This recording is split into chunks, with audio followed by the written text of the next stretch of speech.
Hello guys, welcome to my channel. మన Indian cricket team selection గురించి మీకు ఒక గమ్మత్తైన విషయం చెప్పాలి.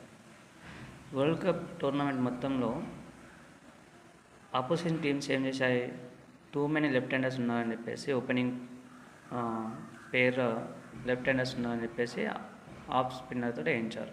అప్పుడు అభిషేక్ శర్మ ఫెయిల్ అయ్యాడు.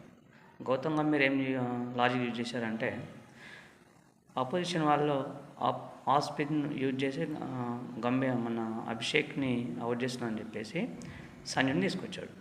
అక్కడ సంజు సక్సెస్ అయ్యాడు. రైట్ హ్యాండర్ అని చెప్పేసి సంజుని తీసుకొస్తే సంజు సక్సెస్ అయ్యాడు. అలా వరుసగా 3 మ్యాచెస్లో 3 ఆఫ్ సెంచరీ చేసేసి మనకి వరల్డ్ కప్ అందించాడు సంజు. అలాంటి వరల్డ్ కప్ హీరోని అక్కడ సంజు లేకపోతే ఈరోజు మనకి వరల్డ్ కప్ లేదు. ఆ హీరోని 3 మ్యాచ్లు ఆడితే 3 మ్యాచ్లో ఫెయిల్ అవుతే తీసి పక్కన పెట్టారు.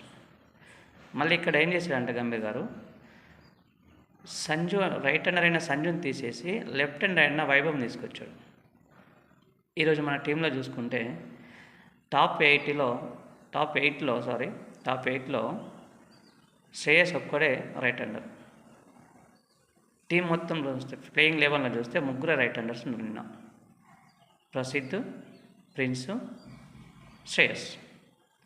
మరి ఇక్కడ ఏం లాజిక్ వాడుతున్నాడో గంభీర్ గారు మరి నాకైతే అర్థమవుతలేదు. మీకేమైనా అర్థమైతే కామెంట్ చేయండి. Thank you.